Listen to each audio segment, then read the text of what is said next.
पावन चरित गुरुदेव जी, बंधु मन वच पाए, भव सागर को तरण में करो हमारी सहाय।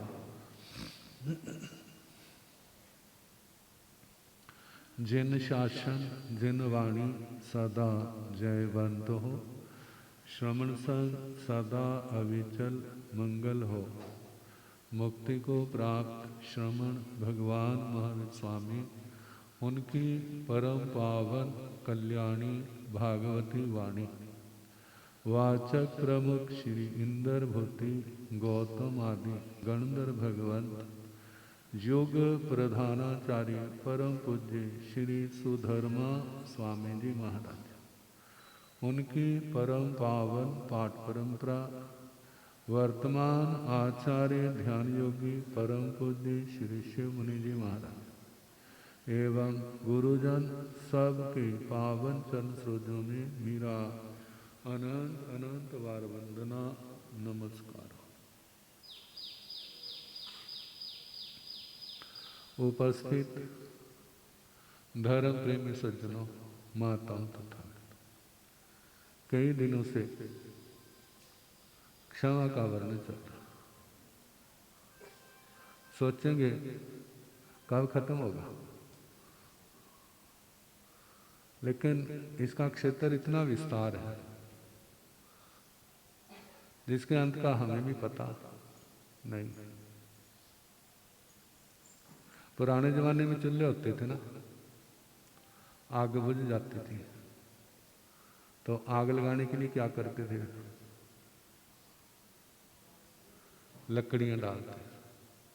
लकड़ियों से तो आग नहीं जलती, फिर क्या करते, अपने घर में माचिस तिल्ली होती तो उससे लगाते। जब अपने घर नहीं होती तो दूसरे के घर की, घर से लगा के फिर क्या करते, चूल्हे में आग लगाते। कहते चूल्हे में आग लग जाए तो वहां तो दोनों और तीनों और दीवारें होती हैं, ऊपर बर्तन रखा होता है, उसका सदुपयोग करते हैं। और जे आग घर में लग जाए तो फिर तो विनाश होता है। कितने लोग शांत होते हैं, किसी को परिवार वाले, किसी को दूसरे लोग क्या करते हैं, उसके अंदर आग पैदा करते हैं, उसके अंदर ईंधन डालते हैं और उसको हवा देते हैं, आग लगे और भड़के और हमारा काम हो। तो काम क्या होता है, देखा जाए तो ऐसी आग विनाश के अलावा और कुछ नहीं करती। उस आग को बुझाना आसान नहीं होता। एक महाभारत का प्रसंग है। जंगल, एक छोटी सी कुटिया, उसके अंदर 6 जीव है। एक पांडव और एक द्रौपदी। द्रौपदी के मन में बड़ा ख्याल आता है, हमारे पास क्या कमी है। हमारे पास बल की कमी नहीं, बुद्धि की कमी नहीं, पराक्रम की कमी नहीं, फिर भी हम जंगलों की खाक छान रहे। कहते इसके लिए जिम्मेवार कौन है, इसके लिए जिम्मेवार कौन। जब तय तक पहुंचे, कहते हमारे परिवार के प्रमुख कौन है, युधिष्ठिर। ना जुआ खेलते, ना ये स्थिति आती, लेकिन लोगों ने उकसाया, उनकी बातों में आ गए और इतना समृद्ध राज्य वो हाथों से, मेरी क्या दशा हुई। अब कहते इनको कैसे समझाऊं। अब दिमाग को तैयार किया। आज का युग नहीं था, घर वाले के सामने कैसे बोलती है, ये तो घर वालों का पता होगा ना, घर वालियों को थोड़ा पता है। लेकिन वो पुराना जमाना, वो भी राजवंश, राजकुल, जो बड़े ने कह दिया वो सिर मत, किसी की हिम्मत नहीं पड़ती। अब सहमी सहमी डरी डरी आ रही। कहते कैसे आए हो, कहते क्या करूं, अपनी व्याधि किसको बताऊं, आपको ना बताऊं किसको बताऊं, लेकिन डर लगता है। मैं बोली कहीं आपका अपमान ना हो, आपका अपमान ना हो, जे भी मेरे को डर लग रहा है। लेकिन हृदय के अंदर जो आग लगी हुई है वो मेरे को चुप नहीं रहने देती, वो मेरे को चुप नहीं रहने देती। और जब मैं बाहर के अनुशासन को देखूं तो बोलने की हिम्मत नहीं पड़ती। जब ऐसी स्थिति पैदा हो जाती दूसरा पे कहता फिर अच्छा बोलो बोलो क्या कहना चाहते हैं। कहते देखो मेरे को कितना दुख होता है, जे महापराक्रमी भीम कितना इसके अंदर बल है, जे अर्जुन जिन जैसा कोई जोधा नहीं, धनुष बाण अपनी विद्याओं में कोई जिनका मुकाबला नहीं। कहते जे नकुल सहदेव जे अपने बल में अपनी विद्या में इनका मुकाबला नहीं। फिर आप जैसे बुद्धिमान जिसका कोई मुकाबला नहीं, कहते इतना कुछ होने पर भी कहते आपको तो ख्याल नहीं आ रहा, लेकिन मेरे को बड़ा ख्याल आता है। अनाथ बच्चों के समान, किसके समान, अनाथ बच्चों के समान कैसे धूली में जंगलों में खाक छान दे। और उसने लंबा सा वक्तव्य दिया। बस जिस समय वो चुप हुई तो भीम बैठा था। कहते बिल्कुल ठीक कहा। जैसे ना मीटिंग होती है ना, एक व्यक्ति प्रस्ताव रखता है और दूसरा उसकी अनुमोदना करता है। आप भीम जी आ गए। कहते द्रौपदी ठीक तो कह रही है, पता नहीं तुम्हारे दिमाग को क्या हुआ, तुम्हारे दिमाग में बैठती नहीं है, करो ना, क्या होगा, तुम्हें डर लगता है ना, हमें पाप लगेगा।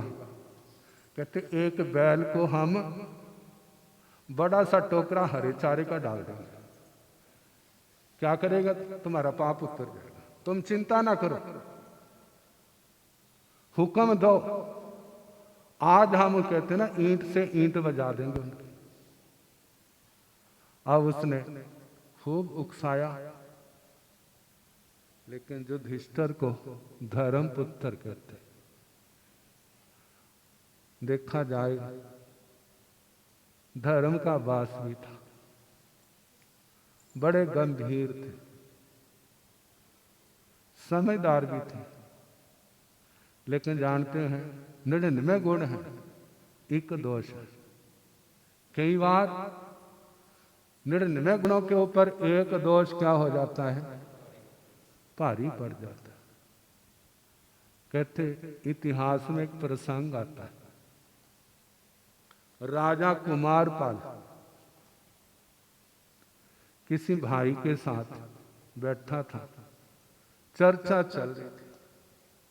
कहने लगा आपने मेरे से पहले राजा को भी अच्छी तरह देखा है, सिद्धराज जय सिंह, और मेरे को भी देखा है, आप बताओ मेरे में और उनमें क्या अंतर है।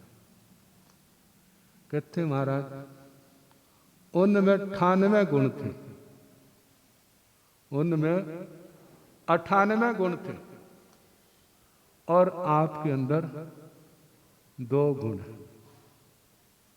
आपके अंदर 2 हैं, उनके अंदर 98। कहने लगा फिर मेरा जीने का क्या अधिकार है? केवल मेरे अंदर 2 गुण है और 98 दोष हैं,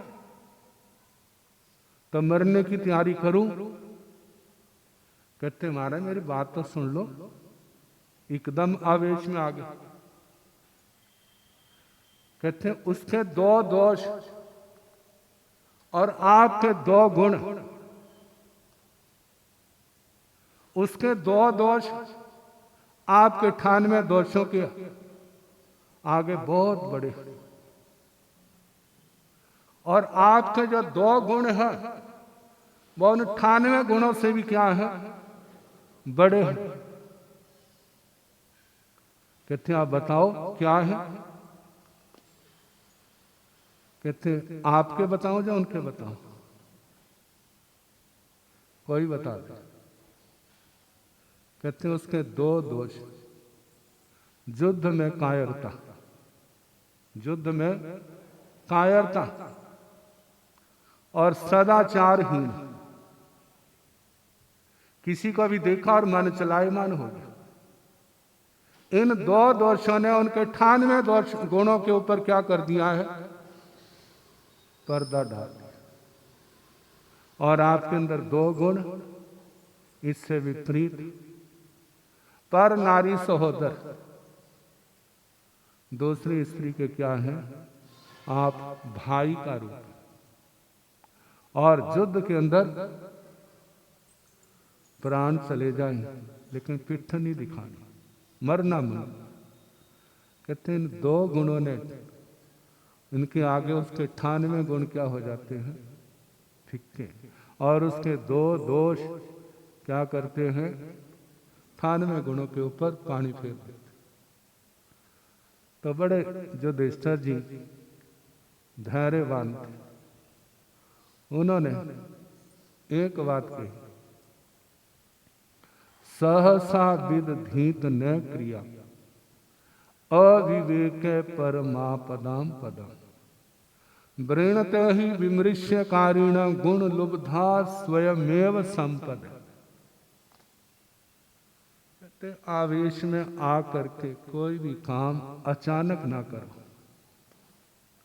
कोई भी काम एकदम ना करो आवेश में। पुराने जमाने में कहते थे भाई तुम्हारे पास कोई सलाह देने वाला नहीं है ना, तो अब अपनी पगड़ी की, अपनी टोपी की क्या ले लो, सलाह ले लो, उसको सामने रखो और उससे सलाह मांगो। कहते उस पगड़ी ने तो क्या सलाह देनी, टोपी ने क्या सलाह देनी। जब आपके दिमाग पर ठंडी हवा लगेगी ना तो आपको समाधान दिख जाएगा। मतलब जल्दबाजी ना करो, क्योंकि इसका परिणाम अच्छा नहीं होता। गुरुजी महाराज कहा करते थे इन 3 टाइम पर सदा रुको। पहली बात, किसी के ऊपर आरोप लगाना है तो 100 बार सोच लो, लगाऊं जा ना लगाऊं। मानो सच्चा भी है, जब आप उसके ऊपर आरोप लगाएंगे तो वो आपका दुश्मन जरूर बन जाएगा, आपका शत्रु जरूर बन जाएगा। और यदि वो आरोप झूठा हुआ तो याद रखना सारी आयु भर, जन्म जन्म तुम्हारे को शांति से सोने नहीं देगा, बैठने नहीं देगा। क्योंकि झूठा कलंक किसी पर लगाना ये आत्मा को शांति से बैठने नहीं देता। पहली बात। दूसरी बात, किसी बात का निर्णय करना है फटाफट फतवा ना सुना। किसी बात का निर्णय करना है तो एकदम किसी को फतवा ना दो, निर्णय ना करो। जल्दबाजी बड़ी भयानक होती है। कई बार व्यक्ति सच्चा होता है लेकिन अपने पक्ष को अच्छी तरह रख नहीं सकता, अपने पक्ष को अच्छी तरह रख नहीं सकता। कहते हैं एक बार कोर्ट में ना झूठा व्यक्ति जीत गया, बड़ा खुश हुआ, और जो सच्चा था वो मायूस हो गया। अब जो फेस रीडिंग किसने कर ली? जज ने कर ली। उसको बुलाया और उसको भेज दिया। कहने लगे भाई तू केस तो जीत गया, लेकिन मेरे को ये बता सच क्या है, क्या सच क्या है ये बता दे, तू केस तो जीत गया है। तो जानते कई बार खुशी ज्यादा होती है ना, वो पछती नहीं है। उसने सारा सच बता दिया और उसी समय बुला करके क्या कर दिया, उसका अपना निर्णय पलट दिया। सच सामने आ गया, क्योंकि करने वाले नहीं मान लिए। तो कहा कभी भी निर्णय करने में जल्दबाजी ना करो। तीसरी बात, जिसका रुकना आसान नहीं, काम वासना के समय अपना संयम रखो। जिसने संयम रखा वो तर गया, और जिसने संयम नहीं रखा वो क्या हो गया, डूब गया। तो कहा जाता है जो नैतिकता की बातें जब किसी के जीवन में होती है ना, आभूषण इस शरीर की शोभा को इतना नहीं बढ़ाता, जो नैतिकता की बातें उसके जीवन की, उसकी आत्मा की शोभा को बढ़ाती है। और ये सुंदरता केवल यहीं तक नहीं, जन्म जन्म में आत्मा का साथ देने वाली होती है। तो उन्होंने कहा सहसा विदधीत न क्रिया, कोई भी काम एकदम ना कर। कहते हमारा ही जीवन हमने एकदम दूसरे की बातों में आकर के जुआ खेलने लग पड़े, और उसके बाद कैसी मुसीबतें हमारे पर आई, जो किसी से छिपी हुई तो नहीं। देखा जाए तो उनकी भूलें दुनिया के लिए शिक्षा का कारण बन गई। लेकिन जानते हैं रास्ते में प्रकाश स्तंभ तो है, दीवा तो है, अक्खा वाले को वो रास्ता दिखाएगा, जिसकी आंखें नहीं है उसको कौन दिखाएगा। तो ऐसे ही जो इन घटनाओं से शिक्षा लेना चाहेगा वो ले लेगा, और जिसके दिमाग के पर्दे बंद हैं वो नहीं ले सकेगा। और कहा जाए जिसके दिन अच्छे आने वाले हैं उनको शिक्षा मिल जाएगी, और जिसके बुरे दिन आने वाले हैं उनके कानों में जूं भी नहीं रहेंगे। तो कहा सहसा विदधीत न क्रियाम अविवेक परमापदाम पदम। कहते अविवेक, बिना विचारे किया गया काम, बिना विचारे कही हुई बात, बिना विचारे किया गया अशुभ चिंतन, जय मुसीबतों का स्थान है। किसका स्थान है? कहते हमने किया तो जय मुसीबतें आ गई। किसी का जीवन देखने की क्या जरूरत, अपने आप को ही देखो। वृणते ही विमृश्यकारी न गुण लुब्धा स्वयमेव संपद। कहते जो हर कार्य विचार करके करता है, जितनी संपत्तियां हैं वो गुणों की लोभी है। जहां गुण दिखाई देते वहां चली जाती।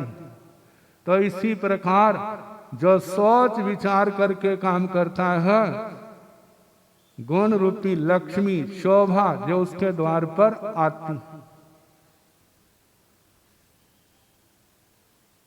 समझने वाले ने बात समझ ली, लेकिन जहाँ कर्म गाढ़े होते हैं वहाँ पर बात समझ नहीं आती। कहते हैं इनको तो अपनी पड़ी रहती है, दूसरे को तो कुछ समझते नहीं। तो फिर दुष्परिणाम भी वो सारे का सारा समय आने पर सामने आया। तो क्रोध, उसका विपरीत क्षमा। परमात्मा से प्रार्थना करें हे भगवान हमारी जे आग शांत हो जाए, जे आग बुझ जाए, और क्षमा रूपी अमृत इसका हम सेवन करें, जो आत्मा के जन्म जन्म के कर्म रोगों को नष्ट करने में समर्थ। तो समय हो चुका है, कल फिर आगे जैसे होगा सुनाने का प्रयास करें। जगो जागण वाले ओ